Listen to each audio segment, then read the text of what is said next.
Hey, Emily. Good morning. It is Saturday, the 6th of October, 2018. Good morning. It's nice to be here with you. Thank you for choosing to spend some time with me. I know that you've got a lot of choices when it comes to how you spend your time, and I am grateful that you have chosen to spend a little time with me. It's a decision that you've made of your own free choice, and I acknowledge that. And, I honor that. I think that choice, at least for me, has power. And anyway, I want to thank you for your willingness to show up, to show up and be seen by me. And so let's see, how are things going for me today? What's going on? Well, I've got a pretty busy weekend. This is Columbus holiday weekend, Columbus Day. That's kind of interesting how we talk about Columbus Day. We've spoken about our ancestry, and I think Columbus was Italian, though I could be mistaken. And I guess he sailed the ocean blue in 1492. I know there's a lot of discussion about Columbus Day and its meaning, and in fact, I think I remember some argument talking about how it might have been the Vikings that discovered North America first for Western civilization, and not Columbus.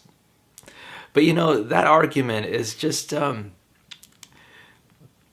it's kind of bizarre because human beings, certainly the Native American Indians, they found North America 20,000 years before that, during the height of the Ice Age, right? When the land bridge between China and Alaska was formed. And, maybe man first discovered North America through that means, right? So it's actually kind of interesting if you think about it, this whole idea of first when it comes to native to North America and the North American continent and how it was discovered. Anyway, I thought for a moment that I've got Google Home, which is a voice assistant that I use and that I find very handy. And I was thinking that maybe I could integrate Google Home into some of my videos. We'll see how it goes. Here's an idea. Hey, Google, tell me a joke. What did the marlin say to the swordfish? You're looking sharp. All right, so maybe we could go to Google for a little bit of levity in my videos, huh? How about that? That might work out. All right, so let's move to the Peaceful Living book, the book by Mary Mackenzie, her passage for October 6th. And this is the quote. "The difference between a dream and a goal is a timeline." Dr. Phil McGraw. Yeah. I remember when Dr. Phil McGraw first started showing up on television. He was brought on television by Oprah Winfrey.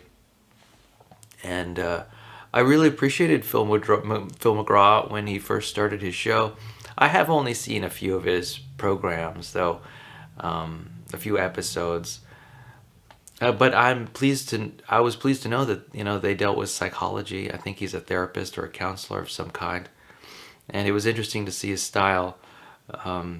Anyway, let's move on. The subtitle of today's passage is Needs Analysis, an activity to uncover your strategies. "You will experience relief and joy if you take conscious action that is in alignment with the needs you want to meet. In my first nonviolent communication class, the trainer led us through a process in which we identified our greatest need. All 8 participants were surprised at what they discovered about themselves. The next exercise was to identify everything we did to meet that need. Without exception, all of us did things that kept us from meeting our most important need. Mine was a need for connection, yet I actively kept people at bay. I was disheartened to realize that I had spent my life making it impossible to meet this need. Then the trainer said, "But wait, it's okay. Nonviolent communication helps us first identify what our greatest needs are, and it then helps us to create strategies to meet them." That is exactly what nonviolent communication has done for me. Identify what I need, then choose strategies that are in alignment with it. This simple technique has profoundly changed my life. And the thought for the day is, notice what your greatest need is today and then take action to meet it.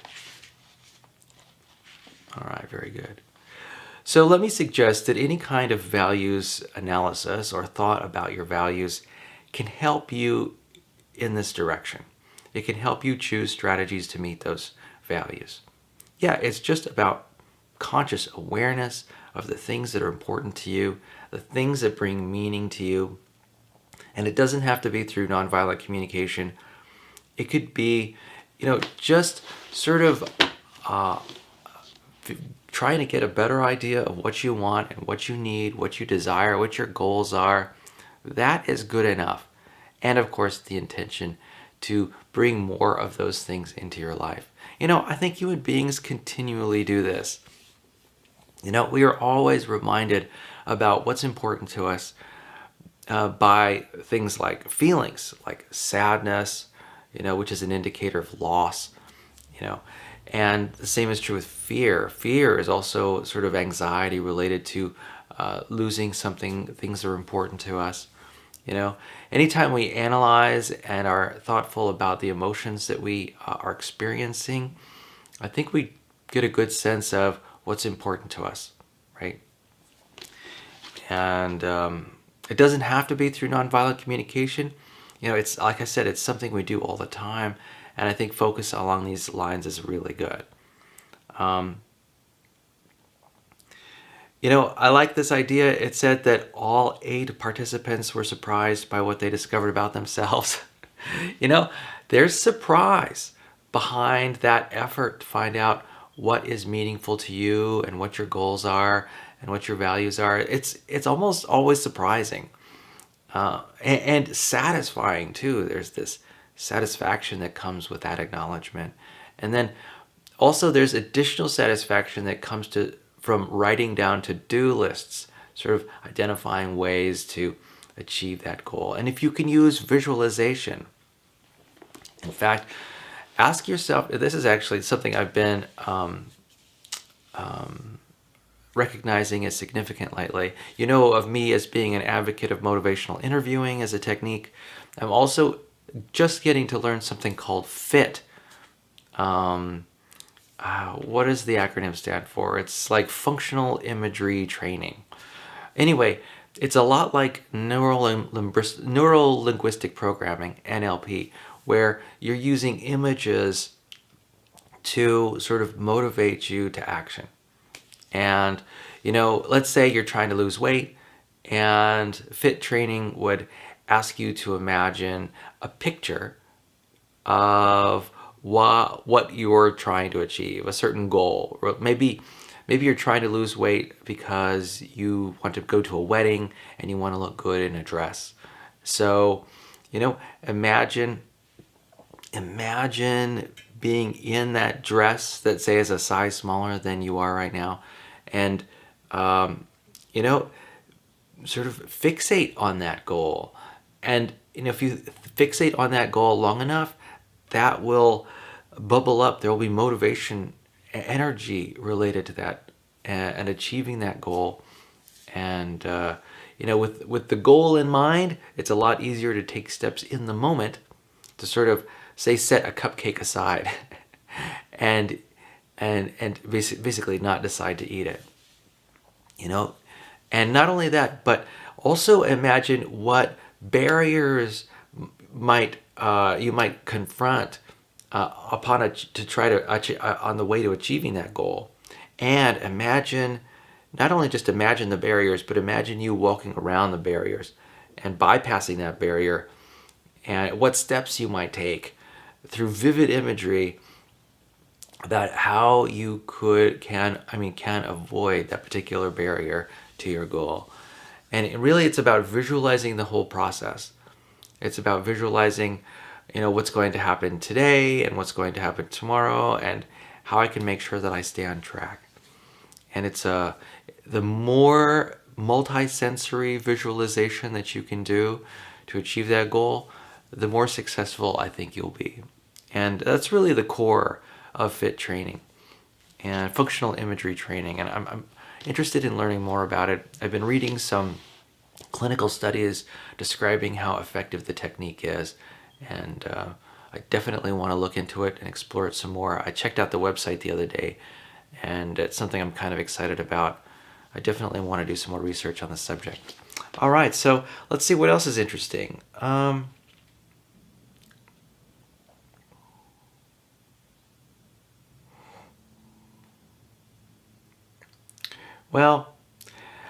Let's talk about this quote from the beginning. Dr. Phil McGraw: "The difference between a dream and a goal is a timeline." And that, of course, is important. But, I focused on the word dream when I read that quote. And it got me to think about how, in a way, life is a dream. Uh, you know, Here's the thing. We, as human beings, operate in our external reality, and we're focused on it, and, we get along in it. But I would guess that maybe at least 50% of our time is spent not on focusing on reality, but on focusing on our ideas about reality. Well, of course, that's always the case. But what I mean is actually thoughts about the past and thoughts about the future. These fantasies we have about what happened in the past and what might happen in the future. We spend much less time in the present. And you know what? I would guess that maybe 80% of our time is spent in fantasy, basically dwelling on ideas related to the past or future. Or even if it's an idea related to the present, it's not necessarily a focus on our sensations of our external reality in the present moment, say vision, touch, taste, smell. It's really, when we're in reality, quite often, we are thinking about it, we are strategizing about it, making plans about it. We are not sort of absorbing the sensory information and paying attention to it in the moment. Yeah, like 80% of the time, we're in this fantasy world that we create. And there's a lot of opportunity and a lot of danger in that. I think the thing about reality is that it's quite often, I know it's odd to say, but I think it's much more gentle, much more mild than our fantasies or our imaginings about reality. In fact, when I reflect for a moment about some of the strong emotions I've had in the past, they've always been related to these fantasies, these imaginings, these dreams that don't have much substance. And it's that imagination which causes the strong emotions. Usually when I've fixated on reality itself, the sensations, my felt experience, that felt experience is actually quite mundane. It's almost dull. For example, I'm sitting in my chair and I'm feeling, my back pressing into the back of my chair, or my hands, my palms pressing onto my thighs as I sit here. And, that experience is rather mundane. I'm not sure how else to describe it other than it is quite mundane. It's interesting for the moment. And as I look around visually, I'm finding that visual cues I'm getting are interesting. But again, it's rather mundane. I've seen a lot of these images before.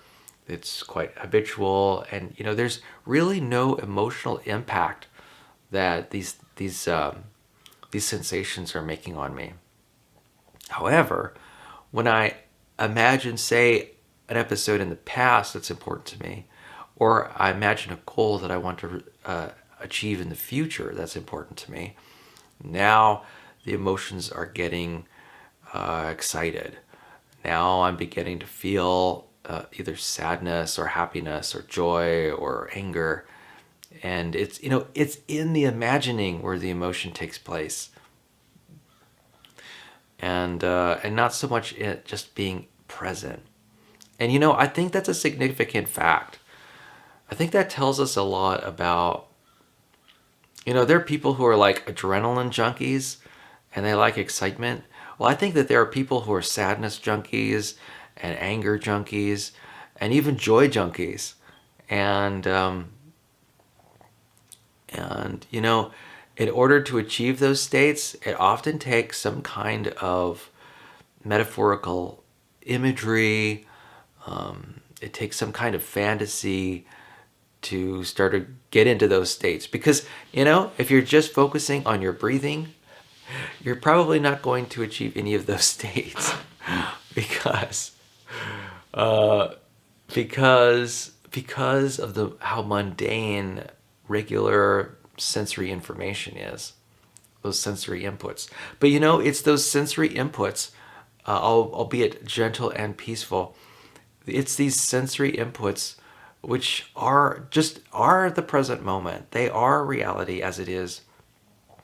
And it's often our generalizations and maybe our judgments that come up in our fantasies, in our imaginings about the way the world is, that stimulate a lot of our emotions. So, what that means is life is kind of like a dream. 80% of our life is experienced in this dream that, by the way, we create ourselves. We make decisions. Maybe we've been conditioned to make these decisions over decades by society, by our own psychology. But 80% of our time is spent in this fantasy world. In fact, sometimes I observe my friends engaged in this fantasy world that I can imagine them engaged in a conversation, and in a moment, they're both imagining some, terrible situation occurring in their minds, right? Their current reality is actually as mundane as anyone's current reality. But I can imagine them getting worked up in their conversation because they're both imagining the same fantasy, And, the question is that fantasy linked to reality at all? Well, there's some relation. Often there's some relation of our fantasies to reality. But I would guess that a good maybe 80% of even those fantasies probably, well, maybe some 80% have bearing. But 20%, my guess is that they do not even have bearing. There's just no substantiation to the fantasy. It is pure fantasy, pure imagination, and is not realistic as something that might happen at all. And I think a lot of people get caught up in this fantasy that they generate. And each of us generates fantasies that are stimulating or triggering to us, right? And, it's these worries, these fears, these anxieties that arise. And their basis in fact, well, it might just be a complete distortion of thinking. So anyway, I'm describing this to you. I'm helping you acknowledge this idea that much of life is a dream,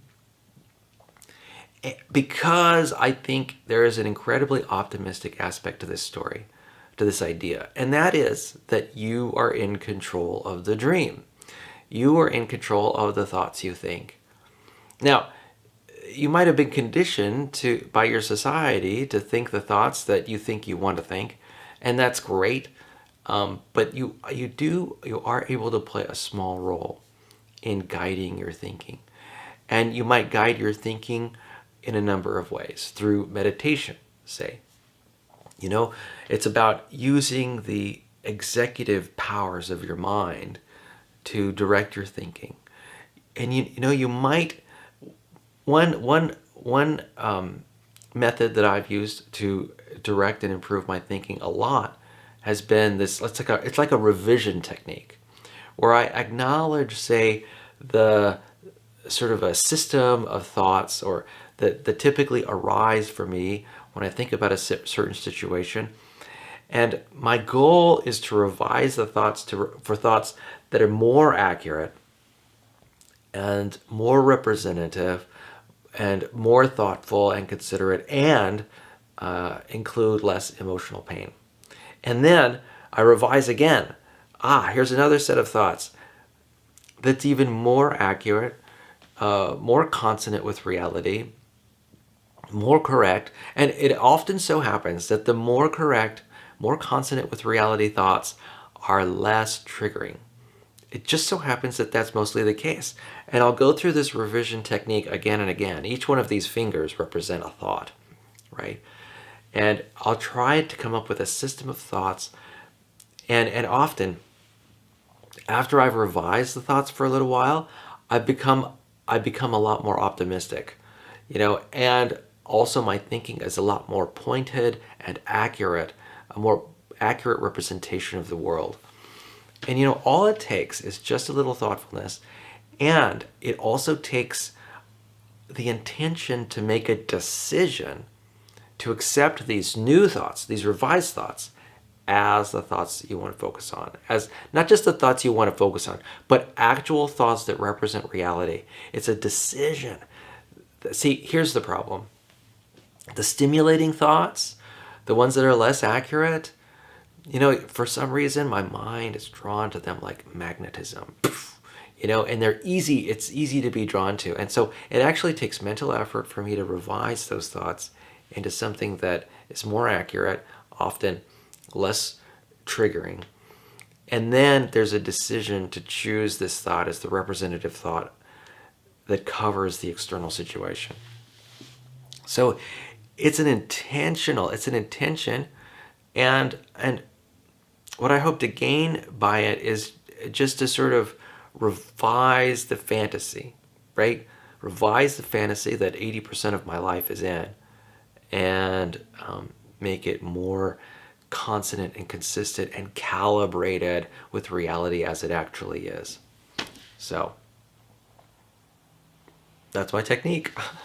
And it's been working so far pretty well.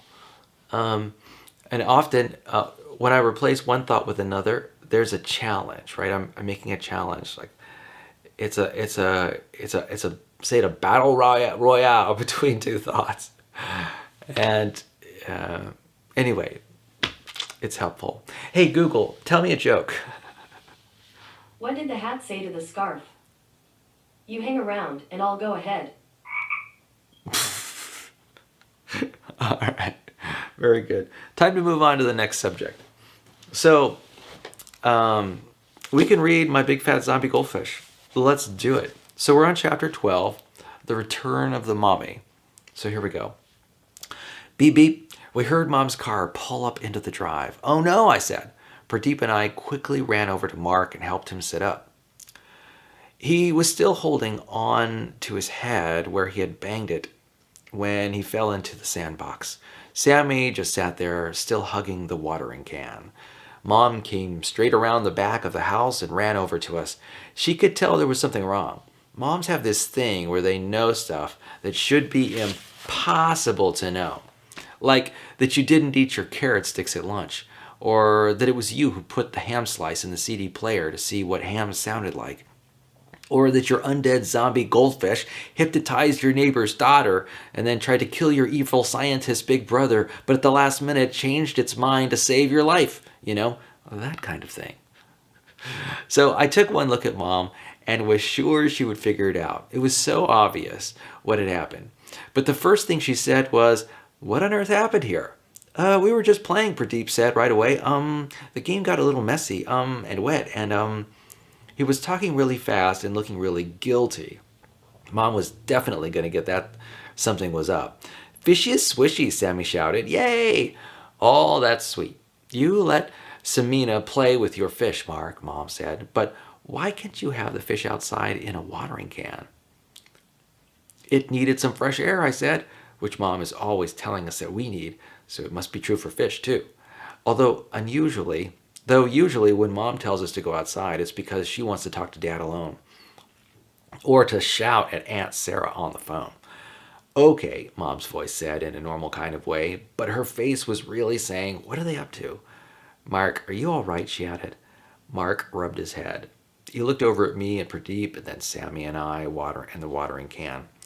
"The goldfish tried to kill me," he said. "I tripped and fell in the sandbox, and then it aimed a skateboard at me." Mom went over to Mark and felt his head for bumps. She's an expert bump finder after all these years. I bet she could be a doctor in bumps and stuff. "You banged your head pretty bad, Mark." She held her fingers in front of Mark and said, "How many am I holding up?" "It tried to kill me," Mark mumbled. Mom looked over at me and Pradeep. "What happened?" Then I heard myself say the most untrue thing ever. Mark was being really nice, playing with Sammy on the sandbox and on the trampoline. "Bouncy, bouncy, crash," said Sammy, now jumping on the trampoline with the watering can.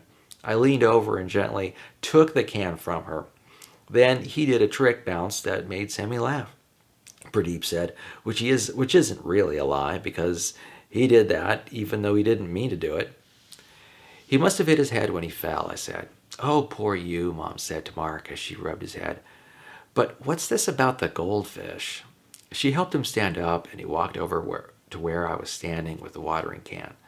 He stared at Frankie. The goldfish started thrashing around in the water like mad again, and his eyes went bright green. "Mom, look at the goldfish," Mark said, pointing wildly at the watering can. "It's gone nuts. It really tried to kill me." Pradeep and I shot each other a look. We couldn't say anything out loud, but our faces said that we needed a new color jelly bean code because this was way beyond a code red. Mom couldn't look now. She'd see Frankie being all zombie fish, then she would let Mark flush him for sure. Or she'd send him off to some government place where they keep pets that have gone all supernatural and dangerous. "All right," she said, "I'll look at the goldfish." She marched over toward us. We were doomed. So now the goldfish is about to hypnotize the mother. Uh-oh. That's a problem. Okay, Google, tell me a joke. Why don't people sympathize when your books fall to the floor? Because you only have your shelf to blame. Okay. I have a feeling that this is going to get real old real fast. Okay. All right. So I don't know if you recall, but a series that we had before was me describing your signature personality characteristics. And so I'm going to continue that activity today. And here we go. Now, let me just start by briefing you a little bit on some of the personality characteristics that we've already touched on. So if you recall, these are personality characteristics that I can vouch about you based on my 14 years of experience of knowing you and interacting with you in various ways. So, grateful, open, committed, creative, focused, gentle, assertive, caring, and friendly. So those are the words that I would describe your personality, and I've got more. So here we go. So the very next word that I would use to describe your personality is fair. That's right. I have a real sense that fairness is important to you. And I remember one time I showed you a photograph of me in one of the women's marches that occurred, about a year ago. And I remember your comment to me was, thanking me for my support of women's issues. To me, that represents a commitment to, and there are a lot of other ways that I have seen your interest in fairness. First of all, your willingness to judge. I think you have a rather strong willingness to judge. You have a focus on making judgments about, whether people are right or wrong or good or bad. And you make those judgments remarkably rapidly. And that all comes from this intent to be fair and equal. And, I think you demand, equality and fairness in the people who relate to you, the people who you are in relationship with, and I can do nothing but admire that. That's a high standard to always ensure that people are treated fairly. I think that goes to, and it relates to your interest in friendships. I think you like to see, maybe 50-50 friendships, you would, that's your ideal, you've got this ideal about how people ought to behave. And, I think you have a really deep sense of how you want people to act with honor and respect towards you. And I admire that. You're focused on things being fair and things being just. You have an interest in justice. And figuring out what's right or not, what is correct behavior. I've seen that a lot. You're interested in a fair treatment. How do I know this? Well, I could just remember some conversations I've had between you and your mom when actually all of us have come to in a group, and this was a number of years ago, but I remember you talking about fairness and what's right and what's not right, and I noticed that it was really important to you, that there was like a visceral connection for you when it came to ideas of justice and fairness. And you know what, that speaks to me as what something that might be useful to you in the future. Maybe you'd be a good lawyer or a good judge, maybe a human rights lawyer, or an activist in some way, some kind of professional or political activist. I have a sense that you have a real desire to advocate for people who are less well off. I think you've got a real sensitivity and a real compassion for people, for victims who are suffering. And, that also might take you into the field of medicine. Maybe you're interested in becoming a nurse or a doctor. I think when it comes to fair treatment, maybe a social worker. Yeah, I can imagine you as being a social worker, helping support people, helping people get on their feet who've run into a hard time. And I think all of this the motivating personality factor behind this would be your interest in fairness. And anyway, that is definitely an aspect of your personality, which I think is one of your strengths, a focus on fairness. Okay, what's next? Playfulness. All right, yeah. In fact, I saw this a lot when you were a kid growing up. I noticed it when you were dancing, when you're playing with your figurines. There was so much play. There was hide and go seek, and there were running games, playing chase. I remember a lot of things where we were rolling in the grass and rolling in the sand and playing soccer, and I can remember just this really strong sense of playfulness in you. Yeah, I've got a lot of good memories about playing with you, and I would love to create more memories because I tend to be pretty playful too when it comes to sports and activities, and also volleyball.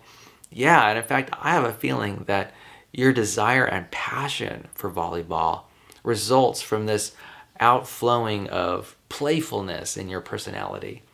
I have a sense that games are important to you and puzzles, right? I know that puzzles are important to you. That each puzzle is like this playfulness challenge, and I think you really enjoy being playful, and I think that's a core signature strength of your personality. Just a willingness to play. Yeah. All right. Now I've spoken with it to this trait of yours a number of times already, but I'm going to reemphasize it again. Another trait that I think that I've noticed in you is courageousness. I think especially I've seen you at your most courageous when you're challenging your mom. What can I say? This is where I've seen it. And when you've challenged me in the past, I think that you have a tendency to be really courageous, particularly when it comes to authority and sort of putting your foot down and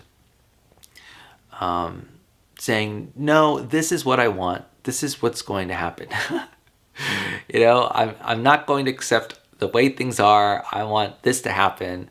And all that takes courage. And let me tell you, I really admire you speaking to power, speaking to authority that way. And, I appreciate that. I appreciate your courageousness in that respect. And, I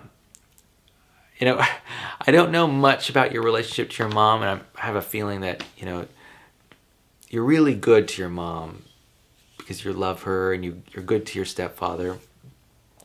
But I also see this streak of courage in you where you can be rather,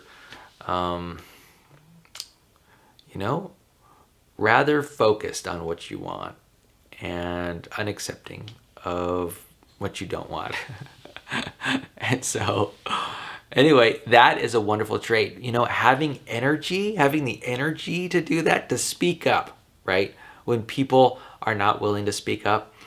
The willingness to sort of state your piece and I think what I have a sense is that you describe, you basically, I think you have a sense of being able to say, hey, I love you.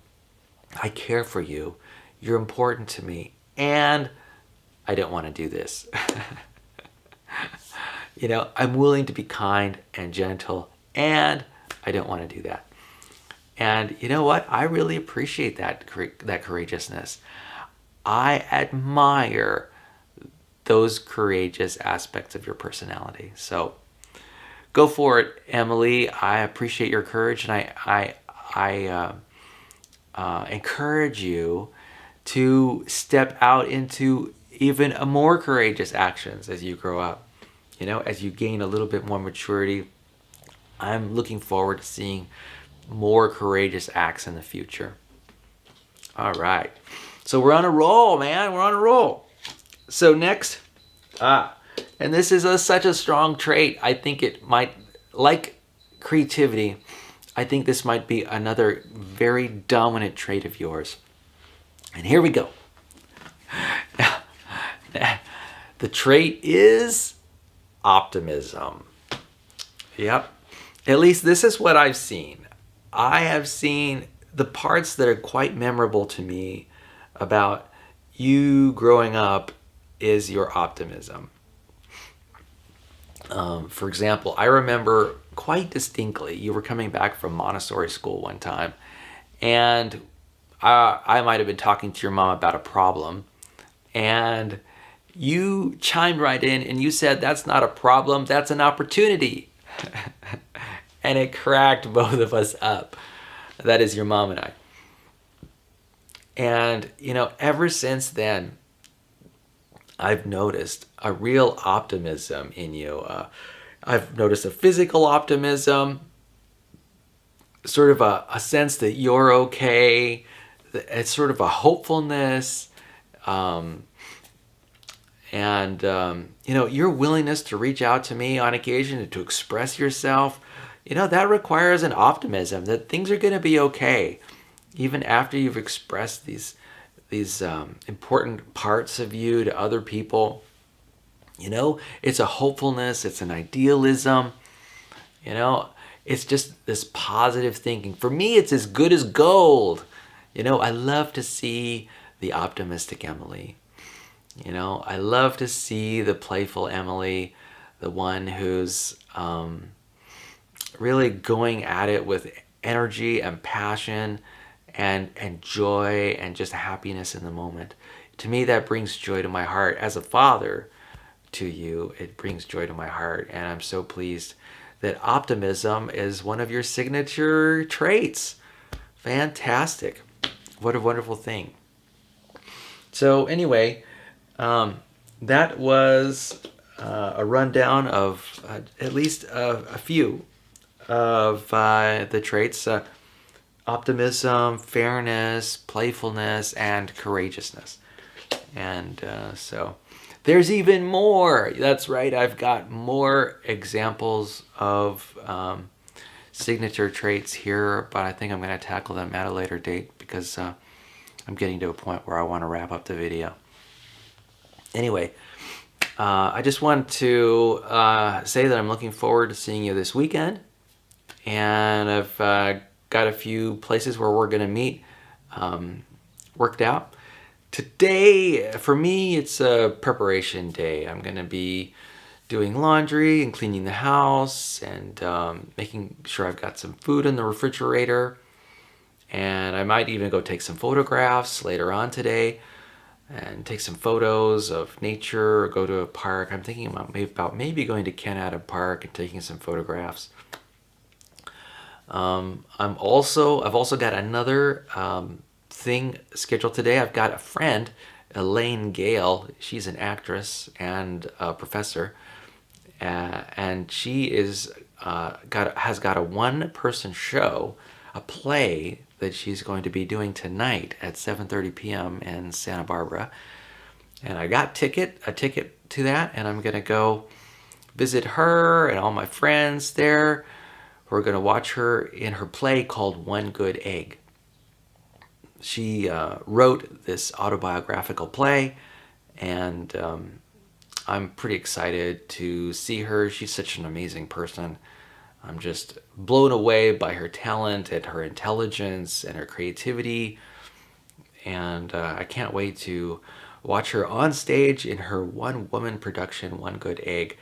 And I was so pleased to hear that her show is going to be going to New York City, and she's going to be, I think, playing in a theater. Maybe it's off Broadway. And she will be, I think it's part of a series of one-person shows happening in New York City, and I'm just so proud of her and excited for her to get this opportunity. And what a wonderful thing it'll be. I'm really looking forward to seeing the show, and I think I'm seeing an improved show from what she's told me. She's done some revisions. I remember her rehearsing some of the material. She was walking around all day with a script when we went camping as part of a group a couple months ago. And I know she's putting her heart and soul into this presentation, and I'm really excited to see her and other friends that will be watching her in that show tonight. And let me tell you, there's one thing about me that I really enjoy, and that is going to see theater and going to see civic theater. Small town theater where people in high schools and middle schools and local universities are producing plays and acting in plays. To me, that's good stuff. I love the idea of the story, and I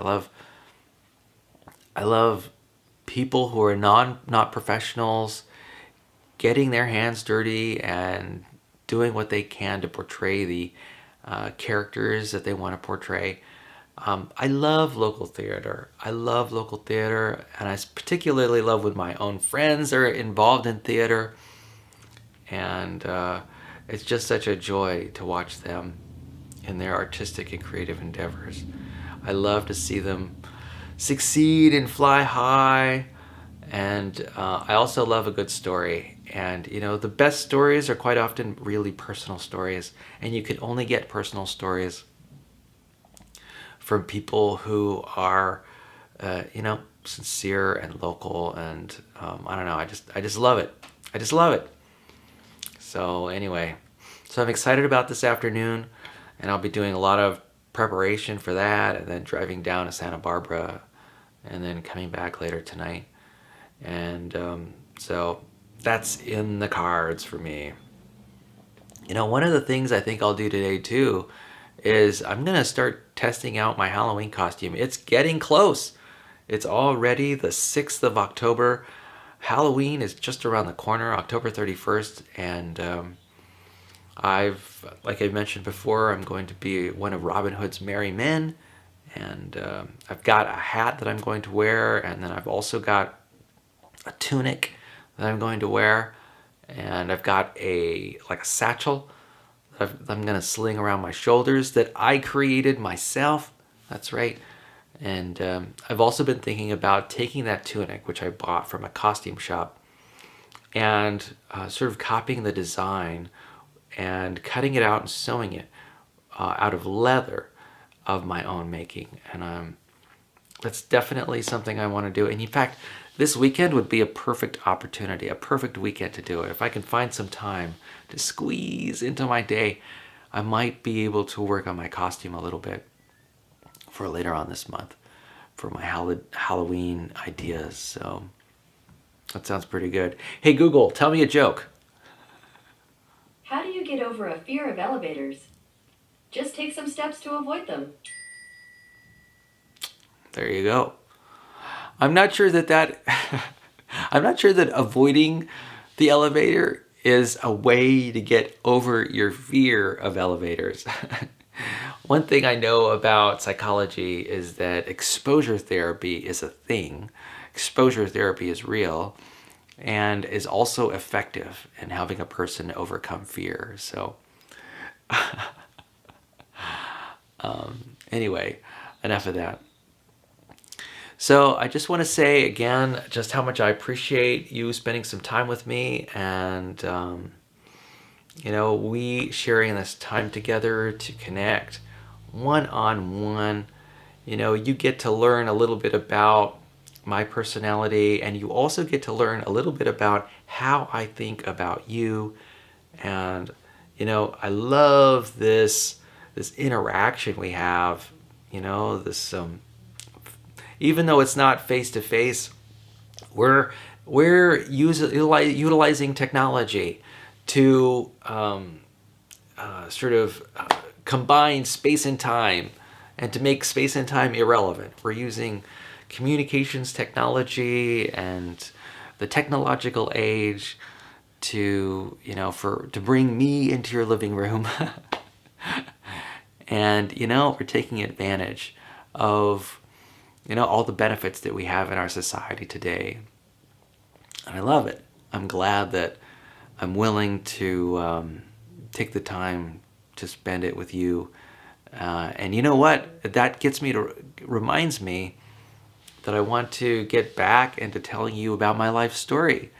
We left off when I was about 5 years old and going to kindergarten and first grade at Lava Land Elementary in Albuquerque and Sombre del Monte Elementary School in Albuquerque, New Mexico. And I'm looking forward to continuing my life story. And maybe this weekend I'll spend some time thinking about my life story and relaying some of the significant ideas to you, so that you can be forewarned and forearmed, and also that you can just sort of appreciate where you've come from.